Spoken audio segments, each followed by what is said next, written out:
Hello les amis, alors aujourd'hui on se retrouve pour une toute nouvelle vidéo YouTube. Alors comme vous avez pu le voir au titre de la vidéo, après un mois d'absence quasiment, je vais vous expliquer tout ça, je vais vous raconter mes problèmes de santé qui durent depuis longtemps déjà.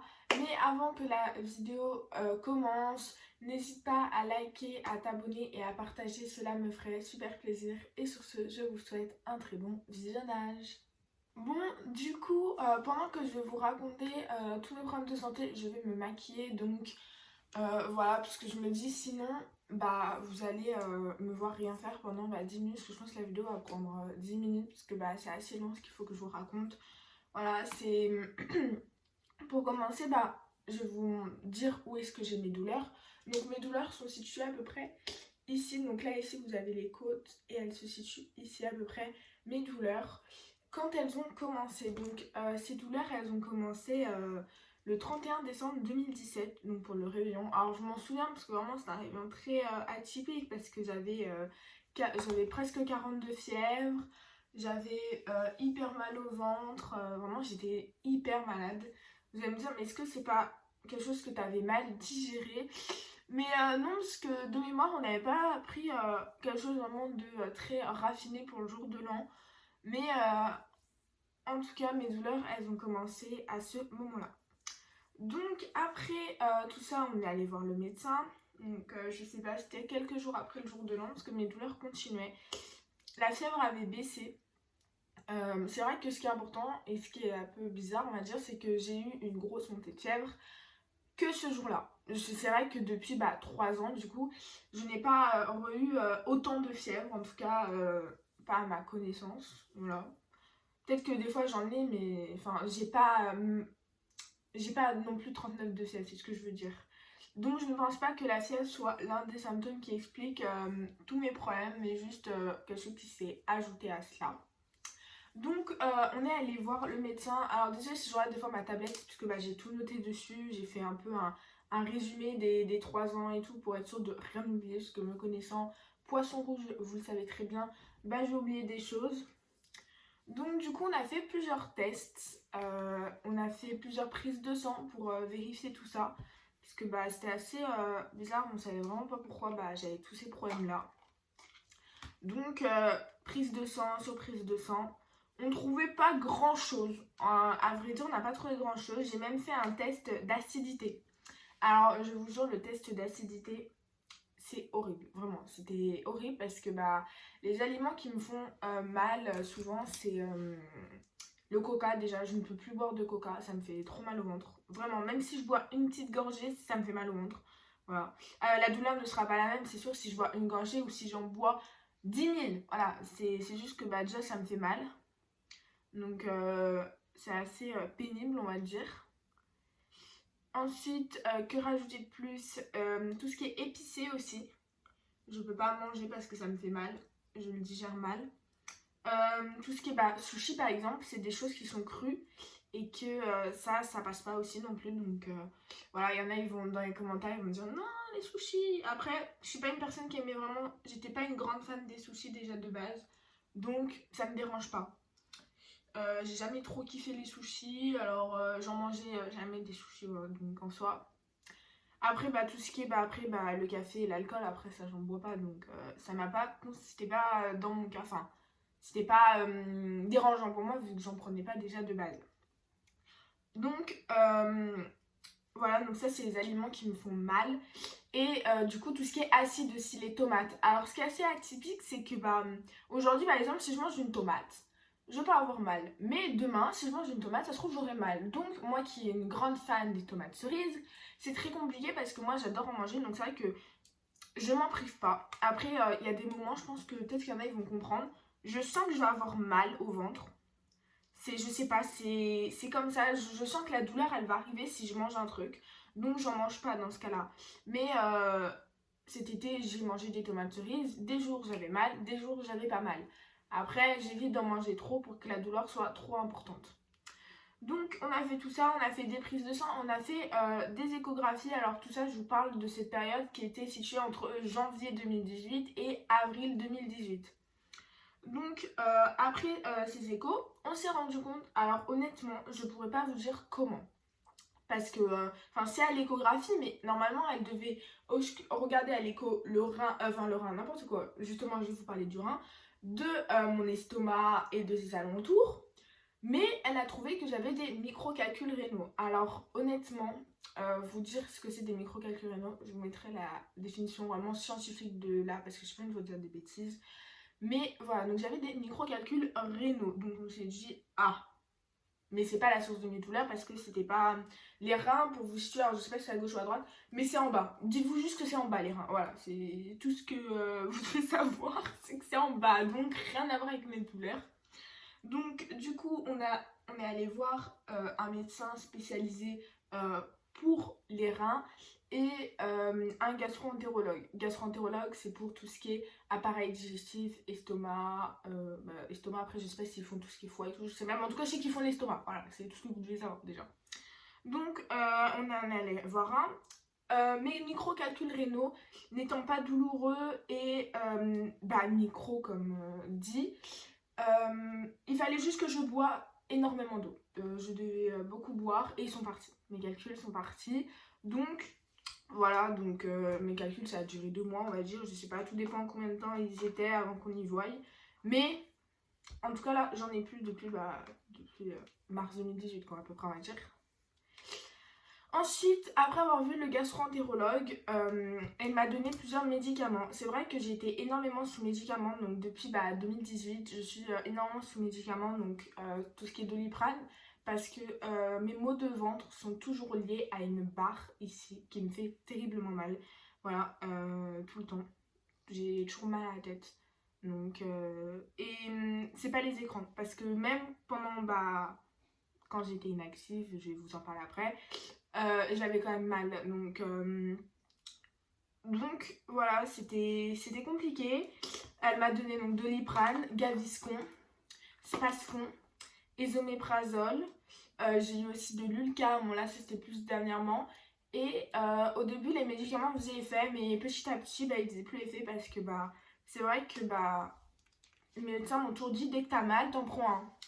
Sauf que si pendant les 3 ans là qui suivent, j'ai dû prendre je ne sais combien de Gaviscon, de Spasfon, de Doliprane, d'Esoméprazole, d'Ulcar, ça fait que maintenant je suis pas, enfin je sais pas, après c'est peut-être faux ce que je vais dire, hein, mais il y a de fortes chances que j'ai créé des anticorps pour ces médicaments parce que ils ne font plus du tout effet. Voilà, donc je ne prends même plus de médicaments parce que cela est totalement inefficace sur moi. Voilà. Donc voilà, j'ai eu énormément de médicaments. J'ai eu entre guillemets cette chance de ne pas devenir dépendante aux médicaments parce que je sais que quand les personnes ont des problèmes de santé des fois et qu'on leur donne beaucoup de médicaments, il y en a ils deviennent dépendants à cela. Mais moi non, je ne l'ai jamais été parce que c'est vrai que quand je faisais de la gym tout le temps, on me disait prends un Doliprane, ça ira mieux et tout. Et moi j'ai toujours dit non, je prendrais pas un Doliprane parce que j'ai mal quelque part. J'ai mal par exemple au genou et tout. J'ai jamais pris de Doliprane. Je mets toujours des crèmes à la cortisone, certes. Bon, c'est peut-être pas mieux que le Doliprane, mais j'ai rarement pris des médicaments lorsque j'avais des problèmes de dos, de genoux et tout. J'en ai rarement pris parce que j'avais pas envie de me dire dès que j'ai mal quelque part, il faut que je prenne des médicaments.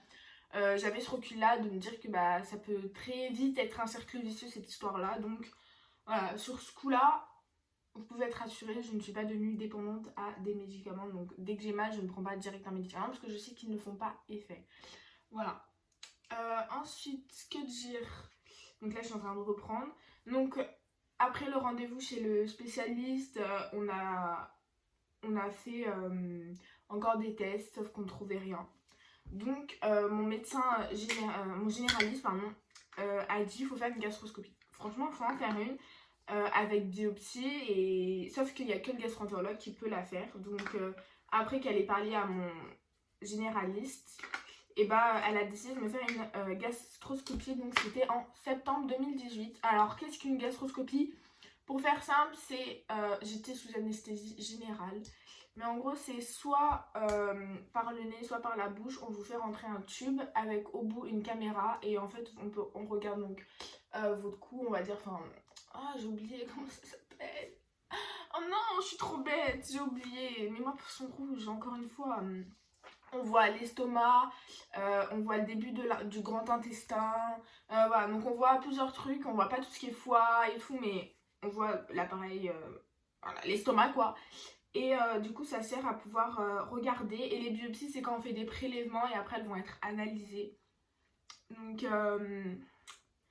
voilà, on a fait tout ça. Alors le médecin s'en doutait que ça allait être négatif, elle s'est dit j'en suis sûre que ce sera négatif. En plus de base elle était pas pour, parce que je suis assez jeune et du coup pour elle c'était pas nice de faire quelque chose comme ça à mon âge. Mais bon, au bout d'un moment on ne trouvait strictement rien, donc ça devenait assez pénible. Donc on n'a rien trouvé, retour à la case départ. En septembre 2018, c'était un peu retour à la case départ. Je loupais énormément de cours, mon année de quatrième, parce que du coup ça s'est passé quand j'étais en quatrième, était très compliqué, surtout le deuxième trimestre, pardon, parce que j'étais pas en semestre, j'étais en trimestre, était très compliqué. Mais bon, je faisais avec, j'avais mes parents et tout, donc ça allait. Je suis en train de regarder quelle heure je vais me mettre. Donc, je suis également allée voir un ostéopathe parce que du coup, il y a des amis à ma mère qui m'ont conseillé ça. Et du coup, on s'est dit, honnêtement, vu là où on en est, autant essayer qui ne tentera à rien. Genre, on avait envie de vous dire. Donc, on a essayé d'aller voir un ostéopathe. Et franchement, il était hyper bien. Franchement, j'ai kiffé. Il me remettait aussi tout ce qui était par rapport à mes problèmes de dos, de genoux. Bon, ça c'est des problèmes qui étaient liés par rapport à moi quand je faisais de la gym. Mais bon, c'est pas ça. Donc ça m'a fait énormément de bien, tout ça, l'ostéopathe, etc. Donc on a continué à aller le voir. Sauf que donc pendant quasiment bien une partie de 2019, je crois qu'on a commencé à le voir mi-2019 je crois, si je dis pas de bêtises. Et après en 2020, il y a eu le confinement, donc on n'était pas allé le revoir et tout. C'était compliqué et tout. Sachant que, pour vous dire, l'année 2019, ça allait. Parce que, par exemple, pendant 5 mois, je peux ne pas avoir mal. Et après, pendant 2 mois, avoir mal quasiment une fois par semaine, 2 fois par semaine, 3 fois par semaine, ça dépend. Mais pas non plus tous les jours. Donc, l'année 2019, c'est vrai que j'ai pas eu énormément de douleurs. Donc ensuite, 2020, j'ai pas pu avec le confinement aller le revoir. Donc on est allé en septembre, mes douleurs sont revenues et elles étaient assez importantes. Donc, mais c'était par exemple tous les 2-3 jours et c'était ça quasiment tout le temps on va dire. Mais ça allait quand même, je loupais des cours quand même, mais c'était faisable. C'était pas non plus tout le temps, voilà. Et on est allé revoir un gastro-entérologue parce que en 2018 j'avais 14 ans. Voilà, j'ai un bug quand même pour calculer mon âge, j'avais 14 ans. Donc j'étais considérée comme dans le secteur des mineurs, donc des enfants.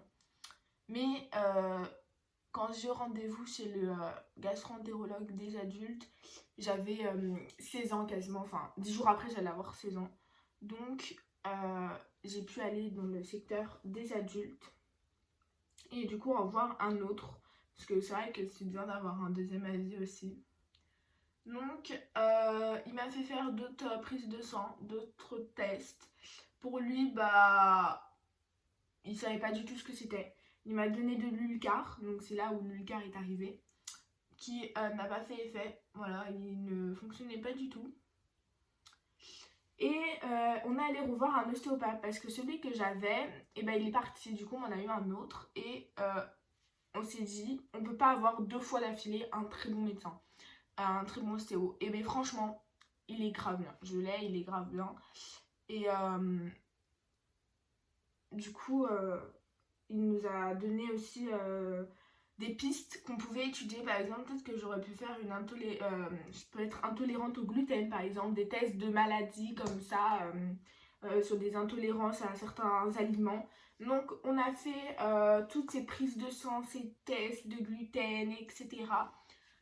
Négatif. Alors ça devient compliqué parce que dès la rentrée du 4 janvier, donc pourquoi j'ai pas sorti de vidéo, j'ai eu mal tous les jours. Tous les jours.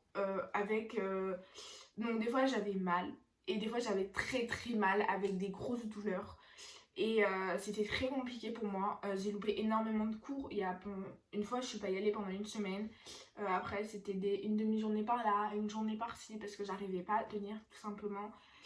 Aucun médicament ne fait effet, comme je vous l'ai dit. La chaleur, j'ai trouvé un truc qui fait que la chaleur arrive à calmer légèrement mes douleurs. Ça m'apaise, on va dire, plutôt que ça me les soulage. Donc, c'est très compliqué tout cela. Donc, on a dit, il faut faire quelque chose. On allait voir le médecin, on lui a dit clairement que c'était plus possible.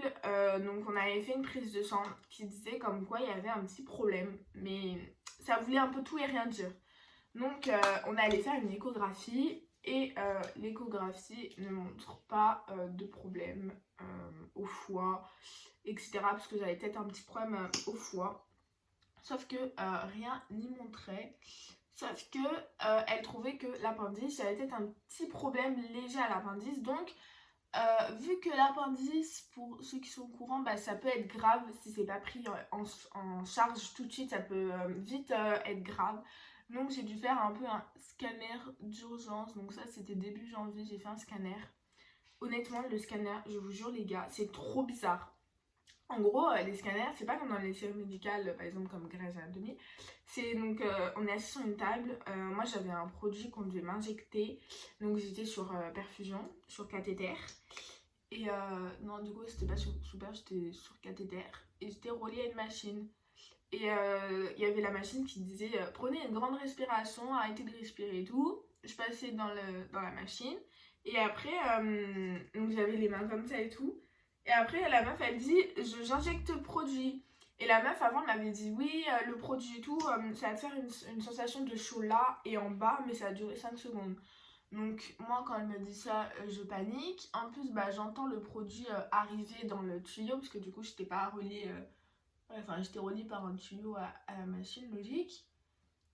Et je sens rien arriver. Je me dis, ah bah ça va, tranquille, je vais pas sentir le chaud et tout. Et là, d'un coup, je sens une sensation de chaud, mais dans la gorge. Vraiment, j'arriverai pas à décrire plus que ça. Et en bas du ventre. Et je vous jure, j'avais l'impression de faire pipi sur la table. Vraiment. J'avais l'impression que je contrôlais pas ma vessie. Évidemment, j'ai pas fait pipi, mais c'était une sensation trop bizarre, vraiment. Et c'était hyper désagréable, vraiment. Et ça a duré, à mon avis, bien 1 minute. Je me disais, mais c'est bon, ça va se finir là. C'était vraiment pas agréable du tout. Franchement, les scanners, si je peux éviter d'en faire. En plus, elle m'a mal piqué, donc j'ai eu un bleu. Alors, franchement, j'ai jamais eu de bleu sur des prises de sang ou des piqûres, mais là c'était la première fois où bah, en fait elle m'a mal piqué en fait tout simplement. Et non, je n'ai pas bougé ou autre, je sais pas ce qu'elle a fait, mais bon bref, c'est pas grave, hein, en soi c'est pas la fin du monde. Donc on a fait le scanner, il n'y a rien dessus. C'est compliqué, je loupe énormément de cours, donc on a pris rendez-vous un peu d'urgence chez le gastro-entérologue qu'on avait vu en septembre 2020. Et du coup, il dit comme quoi, bah, en fait, il comprend pas. Parce que normalement, les médicaments devraient faire effet et ne font pas du tout effet. Donc, pour lui, c'est totalement pas normal. Il dit que mon cas est assez atypique, on va dire, et un peu bizarre. Parce que, bah, il dit pas qu'il croit pas en mes douleurs. Parce que, bah, il sait que je simule pas, quoi. Mais comme quoi c'est assez bizarre quand même, parce que normalement il devrait avoir au moins un des médicaments qui fait effet, mais bah en fait pas du tout, il n'y a rien qui fait effet. Donc même moi hein, j'aimerais bien qu'un médicament fasse effet, hein. Je vous jure que j'aimerais bien. Donc il a dit que bah faut que je refasse une gastroscopie, donc voilà, je vais devoir refaire une gastroscopie là dans pas longtemps. Donc je serai sous anesthésie générale. Étant mineure, ils me font sous anesthésie générale parce que normalement c'est local. Donc local, je pense que vous savez c'est quoi, mais bon, je vais quand même le dire pour ceux qui sont pas au courant. Local, c'est que la zone. Donc les adultes, par exemple, si vos parents, je dis un exemple, vos parents doivent faire une gastroscopie, bah ça sera en local et en gros, bah, en fait, ils endorment uniquement la gorge. Là, ils vont passer et en fait, vous êtes conscient pendant qu'ils font cet examen parce que bah c'est un peu... c'est pas utile, vu la durée de l'examen, de faire une anesthésie générale. Voilà, ça peut être dangereux d'être anesthésié. Donc, c'est pour ça que les médecins sont pas très chauds à mon âge de me faire des gastroscopies. Donc voilà, j'ai une gastroscopie de prévue avec des biopsies. Vous allez me dire, mais qu'est-ce qu'on va faire si c'est négatif? Et bah, on n'en a pas d'idée. Mon médecin m'a dit, le gastroentérologue a dit comme quoi il serait plus apte, entre guillemets, à me soigner parce que pour lui, il aura fait toutes les pistes. Donc, il va falloir que j'aille voir d'autres médecins. Donc, voilà, c'est assez compliqué cette histoire. Parce que vraiment, on trouve pas. En espérant que ça va s'arranger. Et au moins qu'on trouve ce que j'ai pour pouvoir calmer mes douleurs, trouver un remède et que comme ça je suis un peu débarrassée de tout ça parce que c'est très frustrant pour moi, pour les cours et tout. J'ai un peu du mal, mais bon, on fait avec. Du coup, je voulais vraiment m'excuser pour ce mois où j'ai été inactive sur YouTube. C'était pas à mon dépend de moi. Enfin, je sais pas comment expliquer. Je voulais faire des vidéos live, ça me manquait énormément. Mais en fait c'était pas possible, honnêtement c'était pas possible, j'avais vraiment trop mal, je n'allais pas en cours, donc comment vous voulez que je sorte une vidéo YouTube alors que je suis même pas apte d'aller en cours même. Donc voilà pourquoi j'ai pas sorti de vidéo, vous savez vraiment maintenant tout pourquoi, mes problèmes de santé vous en savez vraiment plus. Je suis désolée pour la vidéo qui est longue, mais j'essaie d'être la plus rapide possible. Et comme vous pouvez le voir, c'est quand même 3 ans de ma vie quand même, ces problèmes, donc ça ne se raconte pas en 5 minutes non plus. Donc voilà, en plus de ça, je me suis maquillée, j'ai essayé de faire vite quand même, mais au moins c'est plus attractif je pense pour vous que je fasse quelque chose en même temps que je fasse que parler. Donc voilà mes petits problèmes de santé. Je vous tiendrai au courant sur les réseaux sociaux, donc n'hésitez pas à me suivre sur Instagram et Twitter. Donc là je vais revenir au max. Du coup j'ai pris la décision au moins pour le mois de février. Il y aura une vidéo tous les mercredis et dimanches à 16h. Donc du coup je suis hyper contente. Vraiment j'ai grave hâte de pouvoir vous proposer 2 vidéos par semaine, vous retrouver 2 fois par semaine pour une nouvelle vidéo. J'ai vraiment hâte, vraiment je suis trop contente. En tout cas j'espère que vous avez un peu mieux compris mes problèmes de santé, que vous avez pu comprendre mon absence durant ces 2 semaines. Ça n'a pas été facile, mais bon, je tiens le coup, ne vous inquiétez pas.